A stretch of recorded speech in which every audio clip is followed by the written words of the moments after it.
انصاف جو خدا نے کیا قسط نمبر 1۔ یہ کیس میرے سامنے اس طرح آیا کہ میں نے LLB میں داخلہ لیا تو ایک پرانے اسٹوڈنٹ عبدالقدیر کے ساتھ دوستی ہو گئی۔ وہ LLB کا امتحان دینے والا تھا۔ ایک دوسرے کے گھروں میں بھی آنا جانا ہو گیا۔ عبدالقدیر کے والد صاحب مشرقی پنجاب کے ایک شہر میں اونچے درجے کے وکیل تھے۔ عبدالقدیر اس شہر کا نام ظاہر کرنے میں محتاط ہے۔ 1947 میں پاکستان آ گیا اور کراچی میں پریکٹس شروع کر دی۔ 3 سال بعد بڑھاپے اور بیماری نے پریکٹس چھڑا دی۔ عبدالقدیر کے بڑے بھائی اس پیشے میں والد کی جگہ اور انہی جیسی شہرت حاصل کر چکے تھے۔ اب عبدالقدیر بھی ضلع کچہری میں پہنچ چکا ہے۔ اس پیشے کے اسرار و رموز سمجھنے میں مجھے عبدالقدیر کی دوستی سے بہت فیض ہوا ہے۔ جن حضرات کو عدالتوں سے پالا پڑا ہے وہ جانتے ہوں گے کہ وکیل اپنے زیر سماعت مقدمے کی تمام گواہیوں اور دیگر کارروائی کی نقلیں حاصل کرتے رہتے ہیں۔ ان سے وہ اپنے دلائل اور بحث وغیرہ تیار کرتے ہیں۔ آخر میں وکیل کے پاس کیس کی مکمل فائل تیار کی جاتی ہے۔ عبدالقدیر کے والد صاحب نے اپنے بعض نہایت اہم کیسوں کی فائلیں محفوظ رکھی ہوئی ہیں۔ یہ ان کے دونوں بیٹوں کے کام آ رہی ہیں۔ یہ کیس انہی فائلوں میں سے لیا گیا ہے اور عبدالقدیر کے والد صاحب نے اس کیس میں جو کردار ادا کیا ہے وہ اس نے بتایا ہے۔ واردات یوں ہوئی کہ تشکیل پاکستان سے پہلے مشرقی پنجاب کے ایک گاؤں میں ایک مشہور گدی کا پیر جس کی عمر 30 سال کے لگ بھگ تھی قتل ہو گیا۔ اس کے باپ کو مرے 3 سال ہو گئے تھے۔ مقتول اپنے باپ کی گدی پر بیٹھا تھا۔ مقتول کے دادا کے متعلق مشہور تھا کہ مردوں کو زندہ کر دیا کرتا تھا اور باپ نے ان کرامات میں شہرت حاصل کی کہ سیلاب کو روک دیتا اور بے اولاد کو اولاد دیتا تھا۔ یہ نیا پیر جو قتل ہو گیا تھا اولاد دینے اور ہر مراد پوری کرنے اور چوری ڈاکے قتل وغیرہ میں کوئی پکڑا جائے تو بری کرانے میں شہرت رکھتا تھا۔ اس کے متعلق مشہور تھا کہ ملزم اس کا تعویذ باندھ کر عدالت میں جائے تو جج کا دماغ الٹا چلنے لگتا ہے۔ سزا پھانسی کی دینی ہو تو لکھ دیتا ہے بری۔ عبدالقدیر کے والد صاحب بتاتے ہیں کہ یہ گدی اور اس کا نیا پیر جو قتل ہو گیا تھا عورتوں میں بہت زیادہ مقبول تھا۔ ایک صبح اس کی لاش گاؤں کے قریب ایک کھڈ میں پائی گئی۔ استغاثہ کے کہنے کے مطابق اس کے گلے میں رسی ڈال کر مارا گیا تھا۔ رسی لاش کے ساتھ پڑی ملی تھی۔ پولیس نے شک کی بنا پر گاؤں کے ایک مزیرے کو پکڑا اور پولیس کے بیان کے مطابق اس مزیرے نے اقبال جرم بھی کر لیا۔ اس کا اقبالی بیان ہے کہ ہندو مجسٹریٹ سے زیر دفتر 164 قلم بند کرایا گیا۔ ملزم کو جوڈیشنل حوالات جیل میں بھیج دیا گیا۔ وہ علاقہ آبادی کے لحاظ سے سکھوں کی اکثریت کا تھا۔ تجارت، عدالتوں اور پولیس پر ہندوؤں کا اثر و رسوخ تھا اور مسلمان اقلیت میں ہونے کی وجہ سے کمزور پوزیشن میں تھے۔ اتفاق سے جس گاؤں کا یہ کیس تھا وہاں 80% آبادی مسلمانوں کی تھی۔ اس کے قریب 2-3 گاؤں میں بھی مسلمانوں کی اکثریت تھی۔ یہاں مسلمان جاگیردار اور زمیندار بھی تھے۔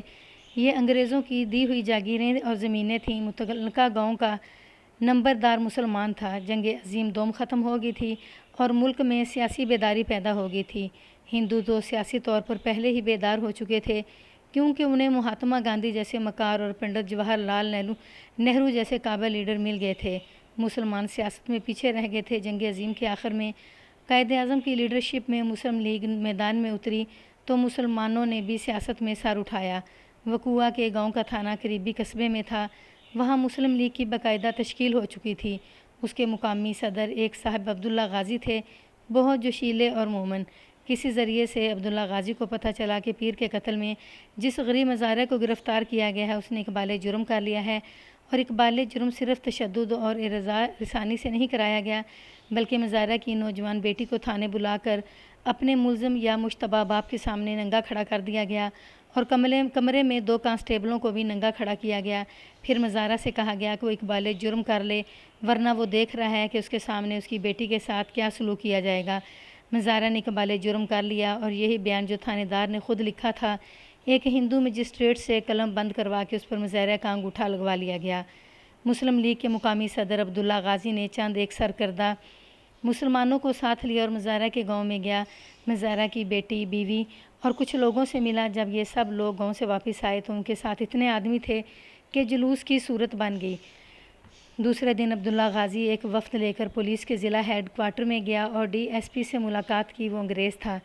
DSP نے مسلمانوں کو ٹھنڈا کیا اور تحقیقات کا وعدہ کیا۔ ملزم جس سے اقبال جرم کرا لیا گیا تھا اتنا غریب آدمی تھا کہ معمولی سا وکیل کرنے کی بھی ہمت نہیں رکھتا تھا اور اس کی مدد کرنے والا بھی کوئی نہ تھا۔ اس وقت عبدالقدیر کے والد اشفاق علی کی وکالت عروج پر تھی اور وہ ضلع میں مسلم لیگ کے عہدہ دار بھی تھے۔ سیاست میں سرگرم رہتے تھے اور نظریہ پاکستان کے شیدائی تھے۔ عبداللہ غازی وفد کے ساتھ انہیں ملے اور پورا کیس سنا کر ان سے درخواست کی کہ وہ اس مزیرہ کی صفائی کے وکیل ہو جائیں، لیکن فی سبیل اللہ اگر انہیں فیس یا عدالتی اخراجات کی ضرورت ہو تو قصبے کے مسلمان ادا کریں گے۔ اشفاق علی نے خندہ پیشانی سے کیس بلا اجرت لے لیا اور یہ بھی کہا کہ وہ عدالتی اخراجات اپنی جیب سے ادا کریں گے۔ اشفاق علی رجسٹری کورٹ یعنی مجسٹریٹوں کی کورٹوں کے کیس نہیں لیا کرتے تھے، ان کی پریکٹس سیشن اور ہائی کورٹ کی تھی۔ انہوں نے یہ کیس قبول کر لیا۔ ان کے 2 مددگار وکیل تھے، ایک کلرک اور ایک منشی بھی تھا۔ انہوں نے اسی روز ملزم کی صفائی کے لیے معلومات اکٹھی کرنی شروع کر دیں۔ خود ملزم کے گاؤں گئے، اس کی بیوی اور بیٹی سے ملے اور ان سے بہت کچھ پوچھا۔ پھر جیل جا کر مزیرہ سے بڑی سی ملاقات کی اور اسے ہدایت دی کہ وہ مجسٹریٹ کی کورٹ میں کوئی بیان نہ دے اور کہے کہ اسے جو کچھ کہنا ہے وہ سیشن کورٹ میں کہے گا، اور جب وہ سیشن کورٹ میں جائے تو وہاں جرم قبول کرنے سے انکار کر دے اور اقبال جرم کے متعلق کہے کہ اس نے کوئی اقبال جرم نہیں کیا۔ تھانے دار نے اور مجسٹریٹ نے کورے کاغذ پر اس کا انگوٹھا لگوایا تھا۔ مجسٹریٹ کی عدالت میں کیس بعض وجوہات کی بنا پر 6 ماہ بعد گیا۔ ان دنوں اس وقت کے لوگ بتاتے ہیں کہ مقدمات کی سماعت شروع ہونے میں وقت نہیں لگا کرتا تھا، لیکن یہ کیس رکا رہا۔ اس دوران اشفاق علی نے ادھر ادھر سے بے شمار معلومات حاصل کر لی تھیں۔ عام طور پر وکیل اتنی کاوش نہیں کیا کرتے، انہیں سائل جو کچھ بتاتے ہیں وہ اس پر اپنا کیس تیار کرتے ہیں۔ اشفاق علی نے جب استغاثہ کے گواہوں پر جرح کی تو سب حیران رہ گئے کہ وہ اتنی زیادہ معلومات کیسے فراہم کر لاتے ہیں۔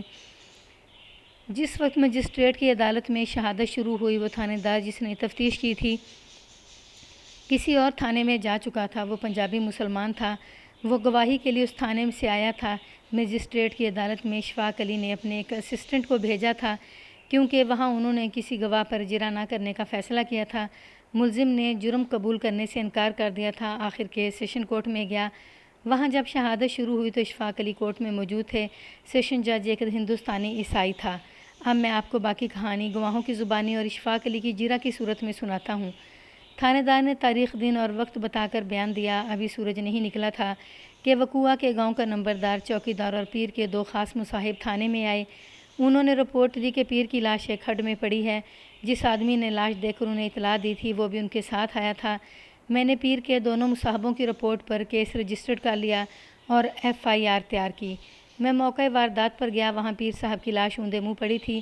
تقریباً 1 گز لمبی رسی لاش کے نیچے پڑی تھی۔ گردن پر رسی کے نشان تھے۔ صاف پتہ چلتا تھا کہ اسی رسی سے مقتول کا گلا گھونٹا گیا ہے۔ تھانے دار نے جو کاغذی کارروائی کی اس کی تفصیل بتا کر بیان میں کہا، میں نے لاش پوسٹ مارٹم کے لیے بھجوا دی اور تفتیش شروع کر دی۔ پیر صاحب، مقتول کے دونوں مصاحبوں نے اور نمبردار نے بھی اس ملزم پر پختہ شک کا اظہار کیا اور وجہ یہ بتائی کہ پیر صاحب نے اس سے اس کی بیٹی کا رشتہ مانگا جو اس نے دینے کا وعدہ کیا، لیکن مجبوری یہ بتائی کہ اس کے پاس جہیز کے لیے پیسے نہیں ہیں۔ پیر صاحب نے اسے 2000 روپیہ نقد دے کر کہا کہ جہیز اور زیور وغیرہ بنا لو۔ اس نے رقم لے کر ٹال مٹول شروع کر دی۔ دونوں مصاحبوں نے بتایا کہ پیر صاحب نے اس کی بددیانتی بھانپ لی اور اسے کہا کہ 2000 روپیہ واپس کر دو۔ ملزم نے رقم واپس کرنے میں ٹال مٹول کی۔ دونوں مصاحب اس کے پاس رقم لینے جاتے تھے اور یہ انہیں دھمکیاں دیتا تھا۔ نمبردار نے مجھے بتایا کہ اس نے بھی اس سے رقم واپسی کے لیے کہا تھا مگر اس نے نمبردار کو بھی ٹال دیا۔ میں نے اسے شک میں شامل تفتیش کیا۔ میں نے جب اس پر جرح کی تو اس نے اقبال جرم کر لیا۔ میں اسے مجسٹریٹ نام کے پاس لے گیا۔ اس نے دفعہ 164 کے تحت اپنا اقبالی بیان ریکارڈ کرا دیا۔ اس کے بعد اسے جوڈیشنل حوالات میں بھیج دیا گیا۔ تھانے دار SHO کا بیان طویل تھا۔ میں نے اس کے ضروری اور اقتباس پیش کیے ہیں۔ اشفاق علی نے اس پر جرح شروع کی جو کم و بیش 3 گھنٹوں میں مکمل ہوئی۔ میں اس کے بھی اہم حصے پیش کر رہا ہوں۔ کیا ملزم نے تھانے میں جاتے ہی اقبال جرم کر لیا تھا؟ اشفاق علی نے پوچھا۔ میرا سوال ذرا سمجھ لو، کیا ملزم نے اسی دن یا اسی رات اقبال جرم کر لیا تھا؟ اسی رات، تھانے دار نے جواب دیا۔ اس کا ریمانڈ کتنے دنوں کا لیا گیا تھا؟ 7 دنوں کا 2 دفعہ ریمانڈ لیا گیا تھا۔ مجسٹریٹ کے پاس اس کا اقبالی بیان ریکارڈ کرانے کے لیے کب لے گئے تھے؟ تھانے دار نے جو تاریخ بتائی وہ دوسری بار کے ریمانڈ کا آخری دن تھا۔ اس نے اقبال جرم پہلے روز ہی کر لیا تھا۔ اشفاق علی نے پوچھا۔ اسے 14ویں روز مجسٹریٹ کے پاس کیوں لے گئے؟ دوسرے ہی دن کیوں نہ لے گئے؟ شہادت اکٹھی کرنی تھی، تھانے دار نے جواب دیا۔ برآمدگی کرنی تھی۔ برآمدگی کیسی؟ اشفاق علی نے پوچھا۔ تمہارے بیان کے مطابق مقتول کا گلا رسی سے گھونٹا گیا تھا اور یہ رسی تمہیں وہیں پڑی مل گئی تھی، کیا پوسٹ مارٹم رپورٹ میں موت کا باعث کچھ اور لکھا گیا تھا جس کے مطابق کسی اور آلۂ قتل کی تلاش تھی؟ نہیں، تھانے دار نے جواب دیا، پوسٹ مارٹم رپورٹ میں آلۂ قتل رسی ہی لکھا گیا تھا، پھر اور کیا برآمد کرنا تھا؟ ملزم سے وہ رقم برآمد کرنی تھی جو اس نے مقتول سے لی تھی۔ رقم برآمد ہوئی، 600-700 روپے برآمد ہوئے تھے۔ تھانے دار نے جواب دیا، اس رقم کے ساتھ تمہارا تعلق تھا یا نہیں؟ اسے ابھی رہنے دو، اشفاق علی نے کہا۔ عدالت کو یہ بتاؤ کہ تم نے مجسٹریٹ کے پاس اس کا اقبالی بیان ریمانڈ کے آخری دن کیوں کرایا؟ تھانے دار کوئی تسلی بخش جواب نہ دے سکا، ہر سوال کا جواب بے معنی سا دیتا رہا۔ اس موقع پر سیشن جج نے اسے کہا، اگر تمہیں ان کے سوال سمجھ میں نہیں آ رہے تو پھر ان سے پوچھو کہ یہ جو کچھ پوچھ رہے ہیں وہ تم نے ابھی تک نہیں بتایا۔ میں تم پر سیدھا سوال کرتا ہوں، اشفاق علی نے کہا۔ ملزم اقبال جرم سے انکار کر رہا تھا کیونکہ جرم کے ساتھ اس کا کوئی تعلق نہیں تھا۔ تم اسے زد و کوب کرتے رہے اور اسے اذیتیں دیتے رہے۔ یہ غلط ہے، تھانے دار نے کہا، زد و کوب کرنے کی ضرورت ہی پیش نہیں آئی، یہ میری جرائم کو ہی برداشت نہیں کر سکا اور فوراً اقبال جرم کر لیا۔ پھر اس کی بیٹی کو تھانے بلا کر اس کے تمام کپڑے اتار کر اس کے سامنے کھڑا کرنے کی کیا ضرورت تھی؟ یہ ایک جھوٹا الزام ہے جو مسلم لیگ والوں نے مجھ پر عائد کیا تھا۔ تھانے دار نے کہا، میں نے نہ ملزم کی بیٹی کو تھانے بلایا تھا نہ اس کے کپڑے اتارے تھے۔ مسلم لیگ والوں کو تمہارے ساتھ کیا دشمنی تھی؟ میرے تھانے کے علاقے کے مسلمان ذمہ دار اور ان کی برادریاں یونینسٹ پارٹی سے تعلق رکھتی ہیں۔ تھانے دار نے جواب دیا، مسلم لیگ والوں کو شک تھا کہ میں یونینسٹ پارٹی کی مدد کرتا اور مسلم لیگ والوں کو دھمکاتا رہتا ہوں، چنانچہ انہوں نے مجھ پر یہ الزام عائد کر دیا۔ تھانے دار نے سیاسی پارٹیوں کا ذکر اس لیے کیا تھا کہ سیشن جج عیسائی تھا۔ یونینسٹ پارٹی انگریزوں کی بنائی ہوئی تھی جس میں ہندو، سکھ اور مسلمان جاگیردار اور حکومت کے حامی ذمہ داروں کو شامل کیا گیا تھا۔ چونکہ اس پارٹی کی پشت پناہی حکومت کر رہی تھی اس لیے اس میں عیسائی بھی شامل تھے۔ تھانے دار نے عیسائی سیشن جج کو متاثر کرنے کے لیے یہ جواب دیا تھا۔ کیا تحقیقات ہوئی تھیں؟ محکمانہ تحقیقات ہوئی تھیں، تھانے دار نے کہا۔ کچھ لوگوں نے میرے خلاف گواہیاں دی تھیں لیکن میرے خلاف الزام ثابت نہیں ہو سکا۔ اشفاق علی نے کورٹ سے استدعا کی کہ وہ درخواست دینا چاہتے ہیں کہ اس تھانے دار کے خلاف جو انکوائری ہوئی تھی اس کی فائل کورٹ میں منگوائی جائے تاکہ یہ ثابت کیا جا سکے کہ اقبال جرم صرف جسمانی اعراض رسانی سے حاصل نہیں کیا گیا بلکہ ملزم کو اس قسم کا جذباتی اور روحانی صدمہ دیا گیا ہے کہ اس کی کنواری اور نوجوان بیٹی کو تھانے میں اس کے سامنے ننگا کر کے کھڑا کیا گیا اور اس کے ساتھ 2 برہنہ کانسٹیبل کھڑے کیے گئے۔ اس قدر ذلت آمیز ماحول پیدا کر کے ملزم کو مجبور کیا گیا کہ وہ اس تھانے کی دار کی مرضی کا اقبالی بیان دے۔ پبلک پراسیکیوٹر سرکاری وکیل جو ہندو تھا اس نے مخالفت کی۔ اس نے مخالفت میں کہا کہ گواہ تھانے دار کے خلاف کسی عدالت میں کوئی مقدمہ نہیں چلا، نہ اسے کسی عدالت نے اس جرم میں سزا دی ہے، اس کے خلاف محکمانہ کارروائی ہوئی تھی جو عدالت میں نہیں منگوائی جا سکتی۔ گواہ کے بیان کے مطابق اس کا پس منظر سیاسی ہے، قتل کا یہ کیس غیر سیاسی ہے۔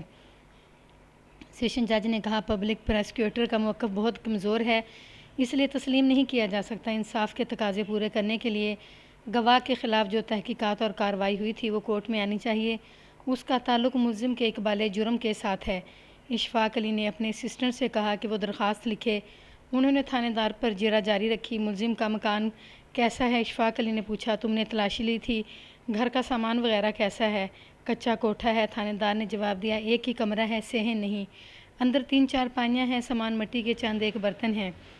یعنی یہ گھر بہت ہی غریب آدمی کا گھر ہے، اشفاق علی نے کہا۔ بہت غریب، تھانے دار نے کہا۔ اتنا غریب کہ اس نے بیٹی کا حجیز بنانے کے لیے پیر صاحب سے رقم لی تھی۔ ملزم کا کوئی جوان بیٹا یا بھائی ہے؟ نہیں، تھانے دار نے جواب دیا۔ میں نے معلوم کیا تھا، یہ خود ہے، اس کی بیوی اور بیٹی ہے۔ اس موقع پر سرکاری وکیل بول پڑا۔ اس نے جج سے کہا، فاضل ایڈووکیٹ یہ ثابت کرنے کی کوشش کر رہے ہیں کہ ملزم بہت غریب اور نادار ہے اور اس کا بیٹا اور کوئی بھائی بھی نہیں، اس لیے یہ پیر کی حیثیت کے آدمی کو پہلے دھمکیاں دینے پھر قتل کرنے کی جرات نہیں کر سکتا۔ میں عدالت کی توجہ اس طرف کرنا ضروری سمجھتا ہوں کہ فاضل ایڈووکیٹ محترم اشفاق علی ہائی کورٹ کے وکیل ہیں اور بہت مہنگے، کوئی غریب آدمی ان کی خدمات حاصل کرنے کی جرات نہیں کر سکتا۔ ملزم اگر غریب ہی ہے تو اسے کسی مالدار پارٹی کی مدد حاصل ہے۔ یہ ایک بے موقع اور بے محل دلیل تھی جو سرکاری وکیل نے دی۔ جج نے کہا، یہ بحث دلائل کا نقطہ ہے جو آپ آخر میں پیش کر سکتے ہیں، اس کا یہ موقع نہیں۔ میں فاضل پی پی پبلک پراسیکیوٹر کا یہ نقطہ یہیں ختم کر دیتا ہوں۔ اشفاق علی نے کہا، میں ملزم سے فیس نہیں لے رہا، دیگر اخراجات بھی اپنی جیب سے ادا کر رہا ہوں۔ میرے پاس ایک وفد یہ درخواست لے کر آیا تھا کہ ایک غریب اور نادار آدمی کو بڑے ہی ذلیل طریقے سے مجبور کر کے اس پہ اقبال جرم پر انگوٹھا لگوا لیا گیا ہے اور یہ غریب آدمی ایسا وکیل کرنے کی ہمت نہیں رکھتا جو اسے بے گناہ ثابت کر سکے۔ یہی وفد ڈی ایس پی کے پاس بھی گیا تھا۔ میں نے یہ کیس انسانی ہمدردی کی خاطر مفت لیا ہے تاکہ ایک نادار آدمی انصاف سے محروم نہ رہے۔ اشفاق علی نے تھانے دار سے پوچھا، تم نے مقتول کے 2 خاص مصاحبوں کی رپورٹ پر کیس لیا تھا، کیا تم نے یہ ضروری نہیں سمجھا کہ مقتول کے کسی قریبی رشتہ دار کو بلا لیتے؟ کیا یہ 2 آدمی تمہارے لیے زیادہ قابل اعتماد تھے؟ چونکہ نمبردار اور چوکیدار کے علاوہ وہ آدمی بھی ساتھ تھا جس نے لاش دیکھی تھی، اس لیے میں نے ان 2 مصاحبوں کو قابل اعتماد سمجھا۔ مقتول کے کسی عزیز رشتہ دار کی ضرورت نہیں تھی۔